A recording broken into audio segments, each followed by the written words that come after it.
Hello everyone. तो बच्चों आज बात करते हैं क्रिप्स प्रस्ताव की। क्रिप्स प्रस्ताव समझते हैं आप? क्रिप्स प्रस्ताव किसे कहते हैं? क्रिप्स प्रस्ताव, क्रिप्स एक वैज्ञानिक नहीं, एक व्यक्ति का नाम है। ये जो व्यक्ति है एक अनेक प्रकार के लोगों के साथ भारत आने वाला है। किन परिस्थितियों में क्रिप्स प्रस्ताव भारत आया, वे परिस्थितियाँ बहुत ज़्यादा महत्वपूर्ण हैं। बच्चे क्या करते हैं, इसे रट लेते हैं कि 23 मार्च 1942 को क्रिप्स प्रस्ताव भारत आया और पेपर में आया और टिक करके आगे बढ़ गए। लेकिन देखिएगा प्रश्न अगर क्रिप्स प्रस्ताव से बदल कर पूछा जाएगा तो वह करने की स्थिति में नहीं होगा। कारण क्यों? उसने इस टॉपिक का विश्लेषण ही नहीं किया। तो यही कारण है वो क्वेश्चन करने की उसकी जो प्रवृत्ति होगी वो दूसरे बच्चों की अपेक्षा बहुत ज़्यादा कम होगी। लेकिन देखिए आने वाले समय में और पिछले कई वर्षों में 2 से 3 वर्षों में 3 से 4 वर्षों में जो पेपर हो रहे हैं उनकी प्रकृति लगातार बदली है। क्वेश्चन अब सीधे नहीं पूछे जाते। क्वेश्चन को एक लाइन जैसे घुमा दिया जाता है तो वह बच्चा उस प्रश्न को नहीं कर पाएगा जिसने डेट रटी थी। डेट समझते हैं आप? सीधा याद कर लेना, 23 मार्च 1942 को क्रिप्स प्रस्ताव आया। ऐसा नहीं करना आपने, पहले मेरे साथ आपको समझना ही होगा। मैंने आपको कई बार कहा आप चाहे तो साइड में एक बुक भी रखकर पढ़ सकते हैं, कोई सी भी एक बुक, ऑब्जेक्टिव बुक भी ले सकते हैं आप, कोई सी भी एक बुक ले लीजिएगा, उसे साथ साथ रखकर पढ़िए, आपको बड़ा आनंद आएगा। मैंने कहा जितना भी पढ़ाऊँगा उससे बाहर ना तो आपको पढ़ना है, पढ़ना चाहे तो बुक से पढ़ सकते हैं। आपके अंदर एक प्रभावशील भाषा का विकास होगा जो आपको लिखने में या अन्य प्रकार के फैक्ट और तथ्य समझने में सहायता करेगी। समझे? अगर आप बड़े पेपर की तैयारी कर रहे हैं, लेकिन इतना ही बेहतर है अगर आप मुझे सुन रहे हैं और सुनने के बाद मेरा नोट्स बना लेते हैं और समझ जाते हैं कि क्रिप्स प्रस्ताव क्यों आया था, है ना, इसे समझ जाते हैं तो बहुत अच्छी बात होगी। आइए समझते हैं इसके लिए क्रिप्स प्रस्ताव के लिए अन्य फैक्टर काम करते हैं। बहुत सारे कारण हैं जो काम करते हैं, आज आपको समझने जरूरी है। देखिए क्यों आया था, यानी भारत में क्रिप्स प्रस्ताव क्यों आया था। मैंने कहा था चाहे वो अगस्त प्रस्ताव हो, चाहे वो आपका क्रिप्स प्रस्ताव हो, चाहे इसकी आने वाली बात वेवेल योजना हो, कोई सी भी योजना हो, अनेक प्रकार की, सबका एक ही मकसद होगा कि किसी तरह भारतीयों का द्वितीय विश्व युद्ध में समर्थन प्राप्त किया जा सके। लेकिन देखिएगा जैसे जैसे समय आगे बढ़ता जाएगा तो महात्मा गांधी के द्वारा 3 प्रकार के आंदोलन चलाए जाएंगे, जो आंदोलन एक व्यापक प्रकार के आंदोलन होंगे। अब तक आज तक इतने बड़े आंदोलन नहीं चलाए गए थे। इस तरह के आंदोलन, जैसे एक उदाहरण तो जीता जागता उदाहरण हमारे सामने है, जैसे नंबर 1 है आपका भारत छोड़ो आंदोलन। भारत छोड़ो आंदोलन इतना व्यापक आंदोलन बन जाएगा यह महात्मा गांधी ने भी नहीं सोचा था। आइए बात करते हैं, अनेक प्रकार की बुकें पढ़ने के पश्चात हमें यह पता चलता है कि अंग्रेजों की नीति कितनी शोषणकारी थी। अभी हम बात करेंगे, पहले हम आपको क्रिप्स प्रस्ताव समझाते हैं, उसके बाद आपको एक बहुत अच्छी कहानी सुनाएंगे जिसके तहत आप समझ जाएंगे कि भारतीय राष्ट्रीय राजनीति 1945 में, यानी लगभग आज से 75-76 लगभग 80 साल पहले भारतीय राष्ट्रीय राजनीति किस तरह कार्य कर रही थी। ये अपने आप में बहुत बड़ी बात है। आप अपने देश, आपका देश किन परिस्थितियों में आज़ाद हुआ यह नहीं जानते, ये तो अपने आप में बहुत बड़ी बात है, समझे? और ये कितनी अच्छी बात है आप जान जाएंगे, दूसरों को नहीं पता। जब आपसे दूसरे बच्चे के साथ कंपटीशन करेंगे और उनसे पूछेंगे कि क्रिप्स प्रस्ताव क्यों आया, तो उसके पास जवाब नहीं होगा, लेकिन आपके पास जवाब होगा। ऐसे ही मैं सारे टॉपिक पढ़ाता हूँ, बशर्ते आप ध्यान लगाकर मुझे सुनिए और डेली का डेली मुझे सुनते रहिए और नोट्स बनाते रहिए। अगर ऐसा करते जाएंगे तो मेरे यकीन मानिए, जीके हो चाहे अनेक प्रकार के दूसरे सब्जेक्ट हो, आपसे बेहतर कोई नहीं हो सकता। मुझे सबसे बेस्ट है सुनना। अच्छे लोगों को सुनने की आदत डालिए। आपको सुनने की आदत है नहीं? आप आते हैं, वीडियो देखते हैं, चले जाते हैं। ऐसा नहीं होता, लिखना पड़ता है। क्यों? आपका जो माइंड है वो आपके हाथ को फॉलो करता है। माइंड मतलब दिमाग आपका, समझे, वो आपके हाथ को फॉलो करता है। और जैसे आपके हाथ को फॉलो करेगा तो इतना ही डाटा आपके दिमाग में बस जाएगा जितना अपने आप खुद लिखेंगे आप। 10th क्लास तक 12th क्लास तक बच्चों की क्यों याद रहता है, या 7th क्लास 8th क्लास, इसमें बच्चों की मेमोरी ज़्यादा हाई अव्वल दर्जे की नहीं होती। आप देखिएगा इसमें जो बच्चों की मेमोरी होती है अव्वल दर्जे की नहीं होती, लेकिन देखिए उसके पीछे डर भी होता है। अनेक प्रकार के फैक्टर, अनेक प्रकार के कारक उसके पीछे काम करते हैं। यही कारण है क्योंकि वह बच्चा अनेक प्रकार से प्रैक्टिस करता है। पहले उसे रफ में लिखता है, उसके बाद उसे फिर कॉपी में लिखेगा, उसके बाद उसे टेस्ट की तैयारी करेगा, उसके बाद याद करेगा, फिर पिटेगा, फिर याद करेगा, जब जाकर वो याद होता है। आप तो इसे एक बार भी नहीं लिखते तो फिर कहाँ से याद हो जाएगा। ये बच्चों की सबसे बड़ी कारण है कि उनके कुछ भी याद नहीं रह पाता है। इसलिए मैं आपको बहुत आराम से, मेरा बार बार आपसे रिक्वेस्ट करता हूँ, अगर नहीं लिखेंगे तो आप मार खाओगे। मेरे वीडियो देखते रहो, आज नहीं तो कल मैं इनको प्राइवेट कर दूंगा और फिर आप जी माता दी। चलिए, तो क्रिप्स प्रस्ताव किन परिस्थितियों में आया? ये क्रिप्स प्रस्ताव था ये किन परिस्थितियों में आया? ये क्रिप्स प्रस्ताव एक प्रकार का एक डॉक्यूमेंट नहीं था, है ना, एक प्रकार के बहुत सारे सदस्य थे जो भारत आए थे भारत का दौरा करने के लिए। और यह घोषणा हुई कब? 11 मार्च को। 11 मार्च को यह घोषणा हुई क्यों हुई घोषणा? पहली बात तो घोषणा ही क्यों हुई, ये करने क्या आए थे? जिस तरह अगस्त प्रस्ताव आया था, इसी समय 1942 में, मार्च 1942 में 11 मार्च 1942 को ब्रिटेन में घोषणा कर दी गई कि अब यहाँ से क्रिप्स प्रस्ताव जाने वाला है। ब्रिटेन में घोषणा कर दी गई कि यहाँ क्रिप्स प्रस्ताव, यहाँ से क्रिप्स प्रस्ताव जाने वाला है। क्रिप्स एक व्यक्ति का नाम है जो उनका नेतृत्व कर रहा था। ये 10 से 11 लोगों का एक समूह था और अनेक प्रकार से जब भारत आया तो भारत का दौरा करने के लिए उसने यहाँ की व्यवस्था के लिए और क्रिप्स प्रस्ताव में कुछ उद्देश्य रखे जाएंगे भारतीय लोगों के हित में, वो आपको बाद में बताएंगे। लेकिन पहले जानते हैं कि क्रिप्स प्रस्ताव आया क्यों। जो क्रिप्स प्रस्ताव आप देखते हैं ये आया क्यों, समझे? यहाँ से पर्सन बन सकते हैं, बनेंगे आने वाले टाइम पे। मैंने कहा जितनी मैं बातें बता रहा हूँ आपको सारी की सारी पर्सन है, अपने आप में हूबहू पर्सन है। चलिए देखते हैं जो क्रिप्स प्रस्ताव था, क्रिप्स प्रस्ताव कब आया? 11 मार्च को। भारत में कब पहुँचा? 23 मार्च 1942 को। ये बाद में बात करेंगे, अभी नहीं। जैसे मैं पहले मुझे समझिए, उसके बाद में से 1 to 1 करके लिखवाऊंगा आपको नोट करना होगा, तो पहले बेहतर होगा आप मुझे समझ लीजिए। यानी समझना बहुत ज़्यादा महत्वपूर्ण है लिखने की अपेक्षा। लिखिएगा बाद में, लिखना बाद में आता है। पहले नंबर पर सुनना, फिर दूसरे नंबर पर उसे लिखना, ये आप काम करते रहिए और उसके बाद उसे रिपीट करना। समझे? किन परिस्थितियों में आया। आपके घर में छोटे छोटे बच्चे भी होंगे, उनके साथ बैठकर डिस्कस करिए, या आसपास का कोई पड़ोस का बच्चा भी होगा, या आपका कोई फ्रेंड होगा, तो इन मुद्दों पर जो मैं आपको समझा रहा हूँ उन पर चर्चाएं कीजिए कि हमारा भारत जो देश था वो किन किन परिस्थितियों में आज़ाद हुआ। यानी तो ये तो आम साधारण चीज़ हो जानी चाहिए आपके लिए, चलती फिरती घर की मुर्गी दाल बराबर हो जाना चाहिए आपके लिए। चलिए क्रिप्स प्रस्ताव आइए जानते हैं। ये आपका मान लेते हैं आपका भारत, ये आपका जापान, ये आपका इंडिया। जापान इंडिया, यानी आपको बता रहे हैं क्रिप्स प्रस्ताव क्यों आया।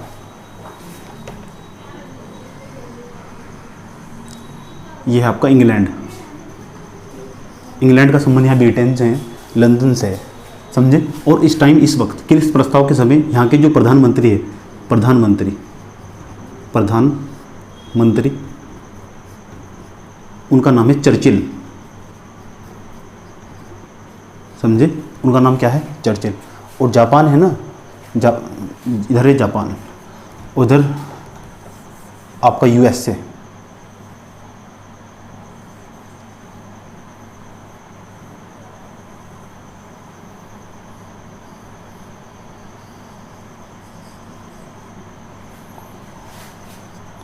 यहाँ आपका यूएसए।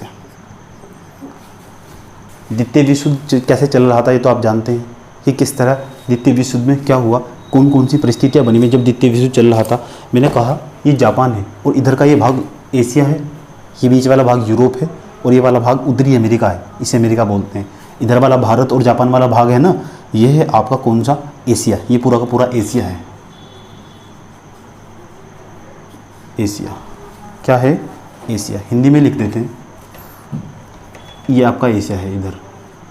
अभी आपको यह समझाने की कोशिश कर रहे हैं सर कि क्रिप्स प्रस्ताव किन परिस्थितियों में आया, बहुत ही महत्वपूर्ण चीज़ है। ये आपका एशिया, ये आपका यूरोप और ये आपका अमेरिका।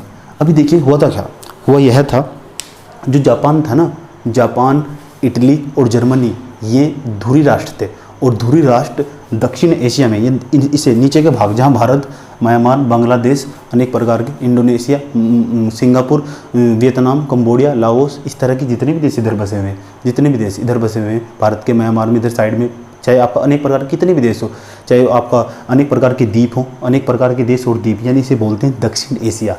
दक्षिण एशिया, दक्षिण एशिया इसे बोलते हैं साउथ एशिया, इसे बोलते हैं साउथ एशिया, मतलब दक्षिण एशिया। तो जापान था ना, वो एक महाशक्ति था। जरा सोचिए, जब कोई देश युद्ध में लड़ रहा होगा तो वह महाशक्ति ही होगा। तो जापान की जो शक्ति थी वो साउथ एशिया में बहुत ज़्यादा मात्रा में बढ़ रही थी। यानी इसने जापान का कुछ यहाँ कुछ क्षेत्रों पर, यहाँ कुछ क्षेत्रों पर जापान का कब्जा था, ऐसे कह सकते हैं। जापान का नहीं, अमेरिका का कब्जा था यहाँ। जापान ने अमेरिका को यहाँ धूल चटा डाली थी इस एक युद्ध में। यानी आप ऐसे कह सकते हैं, जो जापान था उसने अमेरिका की कमर तोड़ कर रख दी थी। तो आप बता सकते हैं, और यह धीरे धीरे नीचे बढ़ रहा था और इनको डर था, इनको डर था किन को, इंग्लैंड वालों को और यूएसए वालों को डर था कि कहीं जापान दक्षिण एशिया में जाकर इन सब समूह को इकट्ठा करके कहीं महाशक्ति ना बन जाए और भारत को भी अपने पक्ष में ना ले ले। इसलिए जो यूएसए था, यहाँ के जो राष्ट्रपति थे उनका नाम था रूजवेल्ट। उनका नाम क्या था? रूजवेल्ट।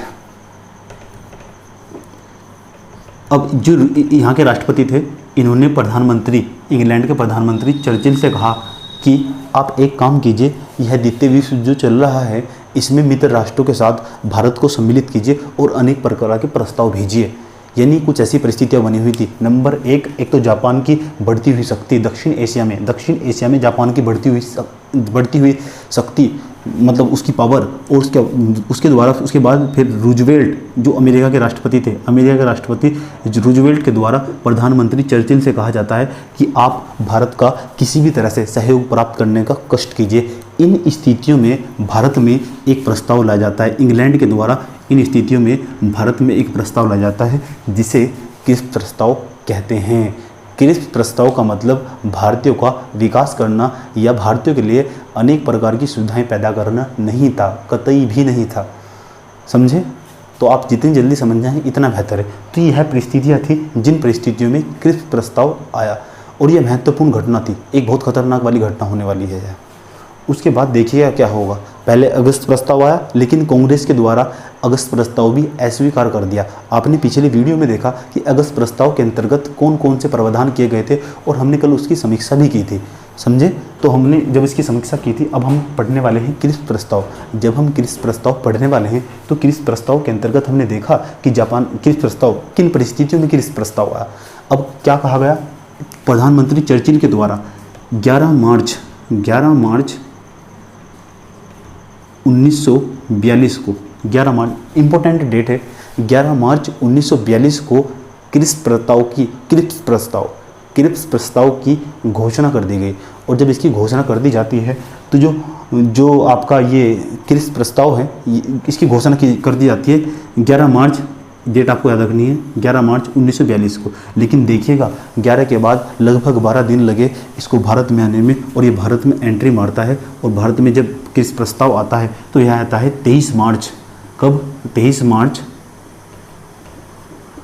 1942 को। यह 23 मार्च 1942 को भारत में आता है।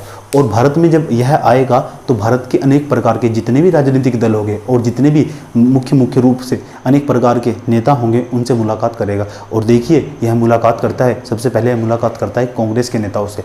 ऐसे ही मतलब आया, 10-11 लोगों का इनका ग्रुप हुआ करता था, आया और हाथ मिलाते थे कांग्रेस के नेताओं से। ऐसे नहीं कि मार धाड़ करनी स्टार्ट कर दी, ऐसा नहीं हुआ करता था। वहाँ उस टाइम की परिस्थितियाँ अलग थी। उस टाइम की परिस्थितियों में और वर्तमान परिस्थितियों में धरती और आसमान का अंतर दिखाई पड़ता है आपको। चलिए, उस टाइम की परिस्थितियाँ अलग थी, उस टाइम बात करने का व्यवहार आचार सब अलग हुआ करता था, यानी संवैधानिक तरीके से बात किया करते थे लोग। आजकल तो ऐसा नहीं होता, आजकल तो बैठते भी नहीं हैं सामने। उसके बाद देखिए, मैंने कहा 23 मार्च 1942 ईस्वी को, 23 मार्च 1942 ईस्वी को भारत में क्रिस्प प्रस्ताव आया। और इन्होंने निम्नलिखित व्यक्तियों से मुलाकात की। देखिए, जिन व्यक्तियों से इन्होंने मुलाकात की उनमें से कुछ का प्रमुख नाम मैं आपको बता रहा हूँ, आप इसी तरह नोट्स बना सकते हैं, ये कुछ ज़्यादा नहीं है ना। भारत में कब आया? घोषणा कभी? इस दिन घोषणा हुई थी, सिर्फ घोषणा हुई। आप चाहे तो पॉइंट वाइज करके लिख सकते हैं। जितनी भी मैंने बातें बताई हैं आप दूसरी बुक रेफ़र करेंगे उनमें भी यही बातें लिखी गई हैं।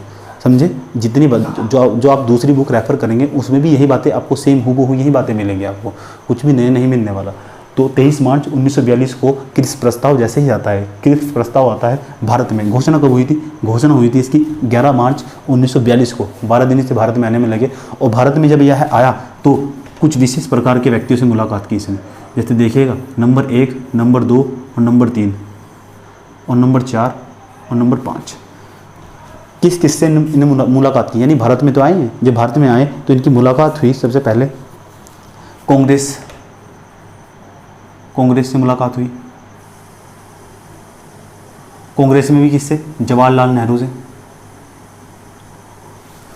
जवाहरलाल नेहरू, मौलाना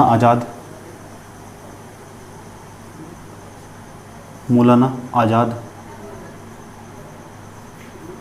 डॉक्टर बी आर अम्बेडकर,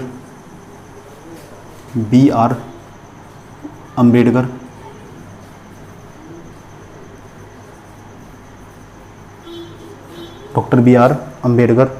उसके बाद देखिए हिंदू महासभा से मुलाकात की इसने, हिंदू महासभा, हिंदू महासभा। मुस्लिम वर्ग से मुलाकात की, मुस्लिम लीग कह सकते हैं आप, जो मुस्लिमों का प्रतिनिधित्व करती थी, मुस्लिम लीग। और अन्य दलों से इसकी मुलाकात होती है। आप यह चार्ट बना सकते हैं। ऐसे चार्ट बनाने से क्या होगा, आप कभी भी जब पढ़ना होगा आपको शॉर्ट तरीके से आप याद करके जा सकते हैं। इस तरह का चार्ट बनाने से क्या होता है, अगर आपको लिखना हो तो आप नीचे साइड वाइज लिख सकते हैं, एक एक पॉइंट जितने भी आपने समझा। कहते हैं जब आप अपनी तरफ से अपना विवेक यूज़ करके, अपनी बुद्धि का प्रयोग करके किसी लाइन का इस्तेमाल करते हैं तो आंतरिक खुशी महसूस होती है, क्योंकि वह लाइन आपने खुद बनाई है। समझे, आप करके देखिए, आपको आंतरिक खुशी महसूस होगी, क्योंकि आप भी लिख सकते हैं। समझे, लिखने की कला एक दिन में विकसित नहीं होती। इसमें बच्चों को 3 से 4, 5, 6 साल लग जाते हैं लिखने की कला में। आप देखिए जब आप बच्चे थे आपको कितने साल लगे होंगे लिखने में।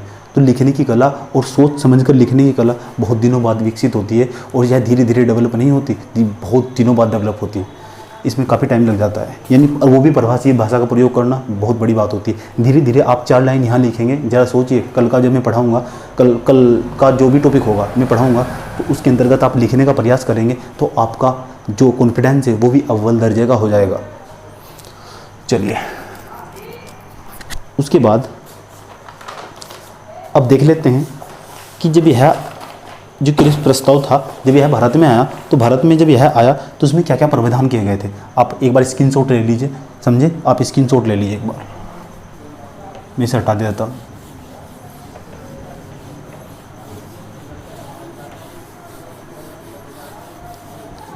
तो जो क्रिप्स प्रस्ताव था, क्रिप्स प्रस्ताव में क्या क्या प्रावधान किए, आइए एक बार देख लेते हैं।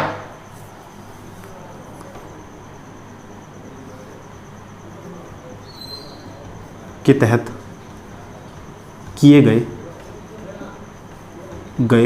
मुख्य प्रावधान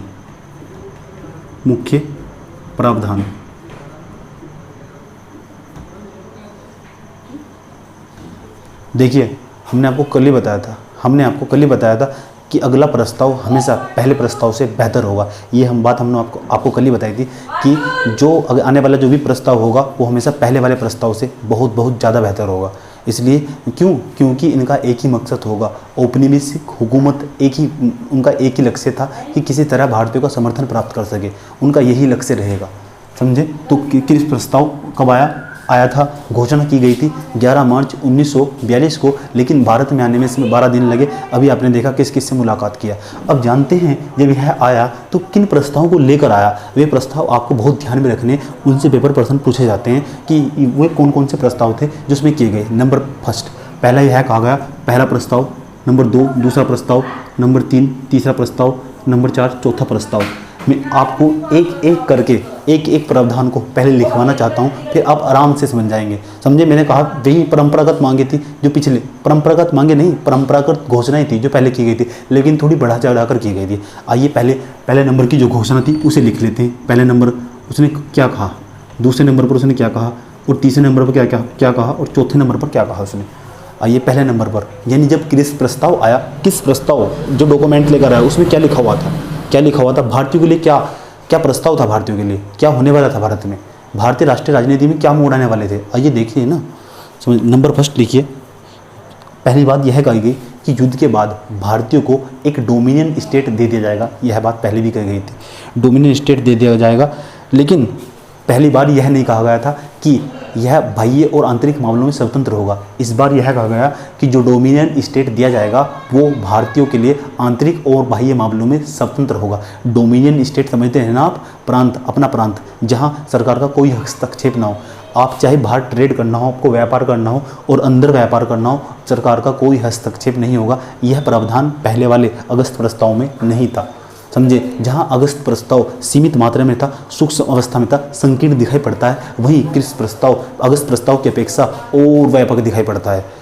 समझे, नंबर फर्स्ट आप लिख सकते हैं, आप लिखिए, मैं बोलता रहूँगा, आप लिखिए, नोट्स बनाते जाइए, नोट्स बनाएंगे आपको सुविधा होगी। चलिए लिखिए, युद्धोपरांत भारत को डोमिनियन स्टेट दे दिया जाएगा। यानी युद्ध के बाद भारत को डोमिनियन स्टेट दे दिया जाएगा। युद्ध के बाद कोमा लगाइए, जो अपने आंतरिक एवं बाह्य मामलों में स्वतंत्र होगा। जो भी डोमिनियन स्टेट दिया जाएगा वह आंतरिक मामलों में और बाह्य मामलों में, आंतरिक मामले और बाह्य मामले समझते हैं ना डोमिनियन स्टेट के, यानी जैसे कोई राज्य हैं, ये उत्तराखंड है, ये अपने आंतरिक मामलों में और बाह्य मामलों में क्या होगा, स्वतंत्र होगा। इस तरह का डोमिनियन स्टेट देने की बात कही गई कौन से प्रस्ताव में, क्रिस्प प्रस्ताव में। साथ साथ बोलेंगे, याद रहेगा। नंबर दो देखिए, यानी जो उसके नंबर 2, ये हमने आपको पहले बताया था, जो भारत का नंबर 2 था, भारत का संविधान बनाना भारतीयों की जिम्मेदारी होगी। भारत का संविधान बनाना भारतीयों की जिम्मेदारी होगी।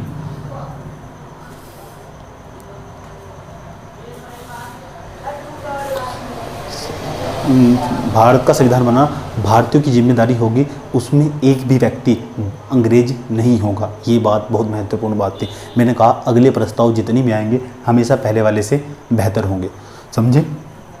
आप लिखिए दूसरे पॉइंट में, संविधान बनाना केवल भारतीयों की जिम्मेदारी होगी। समझे, केवल का मतलब समझते हैं ना, केवल भारतीयों की जिम्मेदारी होगी। संविधान बनाना केवल भारतीयों की जिम्मेदारी होगी। इसके लिए एक प्रावधान और कर दिया गया और ये बहुत बड़ी समस्या थी। यहाँ तक तो ठीक था कि संविधान बनाना केवल भारतीयों की जिम्मेदारी होगी। इसके बाद एक पॉइंट और जोड़ा गया कोमा लगाकर, यह भी कहा गया अगर कोई राजनीतिक दल या विशेष समुदाय अगर इस संविधान को नहीं मानता है और अलग होना चाहता है तो उसके लिए भी अलग प्रावधान किया जाएगा। और आप समझ सकते हैं यह इशारा सीधा सीधा किसकी तरफ है, मुस्लिम लीग यानी पाकिस्तान की तरफ जाता है। और महात्मा गांधी और कांग्रेस इस प्रस्ताव को कभी स्वीकार नहीं करेंगे। समझ गए आप। चलिए, मैंने कहा मुस्लिम लीग की मैं आपको पूरी कहानी और INA की, Indian national army, Subhash Chandra Bose की पूरी कहानी आपको बताने वाला हूँ बहुत अच्छे और गहन तरीके से। नंबर तीन देखिए, नंबर 3 तत्कालिक प्रावधान के रूप में यह कहा गया कि वायसराय की कार्यकारिणी परिषद के सभी सदस्य भारतीय हो जाएंगे जिन्हें रक्षा एवं संबंधी कुछ विशेष अधिकार दे जाएंगे। यानी जो वायसराय की कार्यकारिणी परिषद थी उसमें सारे सदस्य भारतीय कर दिए जाएंगे एक सदस्य को छोड़कर, और उनको रक्षा भी दे दी जाएगी।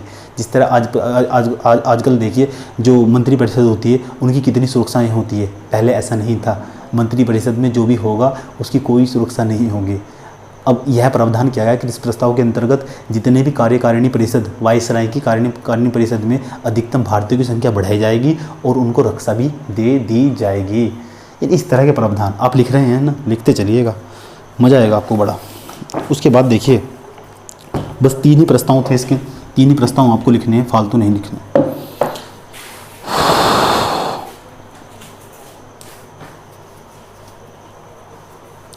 लेकिन देखिएगा कांग्रेस थी, जो कांग्रेस ने इस प्रस्ताव के दूरगामी एवं तात्कालिक दोनों प्रावधानों का असंतुष्ट थी। यानी जितने भी जो भी इसके तहत प्रावधान किए गए थे वह किसी भी प्रावधान से संतुष्ट नहीं थी कांग्रेस, और कांग्रेस ने इसका जमकर विरोध किया और अनेक प्रकार के नारे लगाए। और देखिए अनेक प्रकार के कुछ दार्शनिक और कुछ मुख्य नेता कांग्रेस के, और इसमें कांग्रेस के एक बहुत बड़े नेता महात्मा गांधी जिन्हें कहते हैं, उनका एक कमेंट आता है। उन्होंने कहा यह एक जो क्रिस्प प्रस्ताव है, उन्होंने इसके क्रिस्प प्रस्ताव को किस चीज़ की संख्या दी है, उन्होंने कहा यह एक ऐसा चेक है जो दिवालिया हो चुका है। दिवालिया होना समझते हैं, जैसे कोई बैंक होता है उसकी अस्तित्व भी समाप्त हो जाएगा, वैलिडिटी खत्म हो जाना। यानी क्रिस्प प्रस्ताव को महात्मा गांधी के द्वारा कहा गया, महात्मा गांधी के द्वारा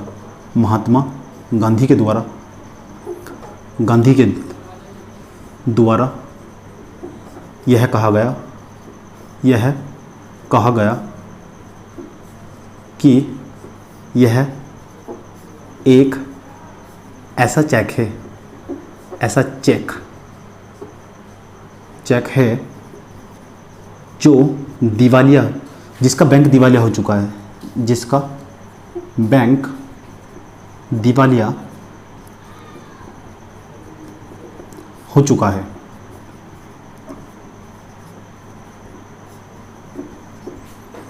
समझे, इस तरह की संज्ञा दी गई। किसके संदर्भ में? क्रिस्प प्रस्ताव के संदर्भ में इस तरह व्याख्या की गई, महात्मा गांधी के द्वारा इस तरह के कमेंट किए गए। समझे, और इस तरह आप देखिएगा जो भारतीय, अब इसकी समीक्षा करते हैं। समीक्षा क्या? देखिए जो महात्मा गांधी थे उनके द्वारा इसे अस्वीकार कर दिया जाता है, इसकी समीक्षा करते हैं हम। अब महात्मा गांधी के द्वारा और अनेक कांग्रेस के सभी नेताओं के द्वारा किसी भी नेता के द्वारा इसका समर्थन नहीं किया जाता और इसे स्वीकार कर दिया जाता है। आप देखिए, अब करते हैं इसकी समीक्षा। समीक्षा समझते हैं, मतलब इसमें क्या सही था क्या गलत था। आप देखिए, है ना, यह पहले प्रस्ताव से यानी अगस्त प्रस्ताव से कई गुना ज़्यादा बेहतर था। यह अगस्त प्रस्ताव से बेहतर था, ये इसकी एक पॉजिटिव साइड कह सकते हैं। आप लिख सकते हैं पहला पॉइंट, आप लिख सकते हैं यह अगस्त प्रस्ताव से अधिक बेहतर था। आप लिखना चाहे तो लिख सकते हैं, आप लिखने के शौकीन हैं तो। नंबर 2, लेकिन देखिएगा यह मुस्लिम लीग और कांग्रेस दोनों के द्वारा अस्वीकार कर दिया गया। यह मुस्लिम लीग और कांग्रेस दोनों के द्वारा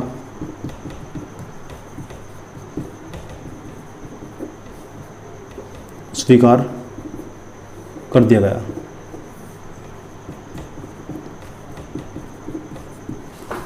समझे? तो मुस्लिम लीग, चलो कांग्रेस ने तो स्वीकार कर दिया क्योंकि महात्मा गांधी ने मना कर दिया था। मुस्लिम लीग ने क्यों अस्वीकार कर दिया? अस्वीकार लिखिए यार, अस्वीकार कर दिया। क्यों? कारण यह था, क्योंकि मुस्लिम लीग ने इसे इसलिए अस्वीकार कर दिया। क्यों? क्योंकि इसमें पृथक पाकिस्तान बनाने की बात नहीं की गई थी, इसलिए मुस्लिम लीग ने इसे अस्वीकार कर दिया। समझे? चलिए अब कहानी को आगे बढ़ाते हैं।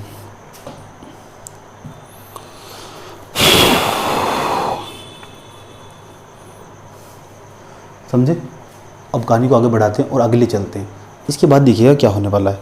अब जो आंदोलन चलने वाला है वह बहुत खतरनाक आंदोलन है और आपके अब फेस उड़ने वाले हैं, जो मैं आपको कहानी सुनाने वाला हूँ। और बहुत ही इंटरेस्टिंग और दिलचस्प कहानी है, और थोड़ा ध्यान लगा कर सुनिएगा। वो काफ़ी पेन, जो आपके पास काफ़ी और पेन है उसे आराम से रख कर बैठ जाइए और प्यार के साथ सुनिए कहानी महात्मा गांधी की। अब महात्मा गांधी क्या करने वाले थे? एक नया आंदोलन चलने वाला था। इससे बड़ा आंदोलन ना तो भारत में आज तक हुआ था और ना होगा। समझे? ना तो हुआ था ना होगा, हो भी सकता है। फ्यूचर अनसर्टेन होता है, फ्यूचर में कुछ भी हो सकता है। अब तक इतना बड़ा आंदोलन ना तो हुआ ना हो भी सकता है, हो भी सकता है। समझे? तो बात करते हैं अब महात्मा गांधी के द्वारा। अब महात्मा गांधी सरकार की शोषणकारी नीति को बहुत अच्छी तरह भली भांति समझ चुके थे। अब महात्मा गांधी के द्वारा 1942 में, अब हम 1942 से लेकर 1945 तक की भारतीय राष्ट्रीय राजनीति को अच्छी तरह से खंगालने की कोशिश करेंगे और बहुत गहरे से समझने की कोशिश करेंगे। लेकिन इससे पहले हम सबसे पहले आज समझेंगे भारत छोड़ो आंदोलन, यानी महात्मा गांधी के द्वारा किस तरह एक नया आंदोलन शुरुआत की जाती है, वह आंदोलन किस परिस्थिति में लागू होता है। क्या जो आंदोलन था भारत छोड़ो आंदोलन, ये अखिल भारतीय आंदोलन था? फिर कुछ आलोचक इसकी क्यों आलोचना करते हैं?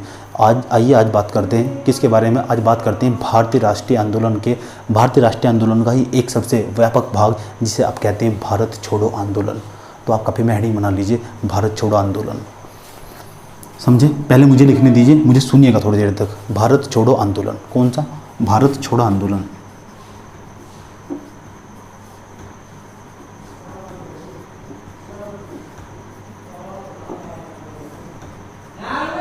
भारत छोड़ो आंदोलन 1942, अगस्त 1942 कह दीजिए,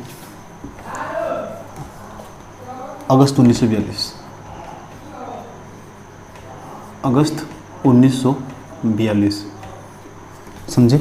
आपको और मजा आएगा जब मैं एक राजनीतिक दल के नहीं, जो कांग्रेस के मुख्य मेन लीडर होंगे, जिनका भारत को आज़ाद कराने में बहुत महत्वपूर्ण योगदान होगा, उनकी चर्चाएं बहुत विस्तार पूर्वक आपके साथ आए दिन, शनिवार के दिन या फिर रविवार के दिन एक डॉक्यूमेंट्री आपको जरूर पढ़ाऊंगा। हालांकि मेरे पास समय कम होता है, मैं सारे वीडियो एक या दो दिन में ही रिकॉर्ड कर रहा हूँ।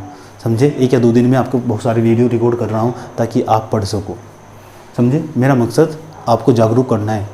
अगर आप 4 बंदे भी जागरूक हो गए, ये मेरे लिए बहुत सौभाग्य की बात होगी। समझे? भारत छोड़ो, क्यों? क्योंकि मेरा कार्य आपका नज़रिया बदलना है। मैं आपका नज़रिया बदलना चाहता हूँ। नज़रिया मतलब समझते हैं आप? आपका दृष्टिकोण चेंज करना चाहता हूँ। इस तरह आपको सच्चाई बताकर, सच्चाई समझते हैं ना? सच्चाई यानी आज की राजनीति और उस टाइम की राजनीति में कितना अंतर था।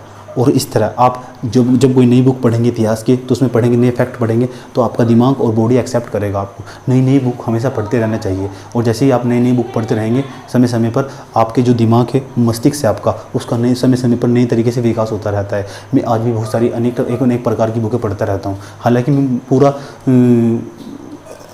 इतिहासकार तो नहीं हूँ, लेकिन इतिहास की अच्छी जानकारी रखता हूँ, है ना, एनालाइज वाली जानकारी। एंड जितना आपका विश्लेषण करने का तरीका अच्छा होगा, जितना ही आप बैठ कर बातचीत कर कहीं बात कर पाएंगे, और ये बहुत बेहतर है, समझे, क्योंकि आपको सही और गलत की स्थिति पता है। ऐसा नहीं आए कब स्टार्ट हुआ भारत छोड़ो आंदोलन, अगस्त 1942, 8 अगस्त 1942 को प्रारंभ, कौन कौन मरे, कौन कौन फांसी में गए, अरे ऐसा नहीं होता। परिस्थितियाँ देखो ना, किन परिस्थितियों में आंदोलन स्टार्ट हुआ। जब आपको परिस्थितियाँ देख लोगे तो आपको डेट याद करने की जरूरत ही नहीं पड़ेगी। आप क्या करते हैं, कलम 22 डेट का रट्टा मारते हैं, कलम 22 पहले ये आया फिर ये आया फिर, ऐसा नहीं होता, समझे, ऐसा नहीं होता। इसके लिए थोड़ी मेहनत करनी पड़ती है। चलिए,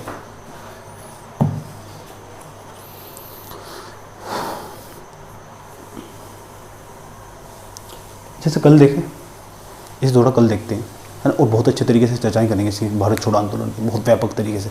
इसे कल देखते हैं, थोड़ा इंतजार कीजिए आप, समझे। आज के लिए एपिसोड में इतना ही। आप मुझे अपनी प्रतिक्रिया देते रहिएगा और मुझे बताइएगा कि मैं आपको कैसा पढ़ा रहा हूँ, समझे। धन्यवाद।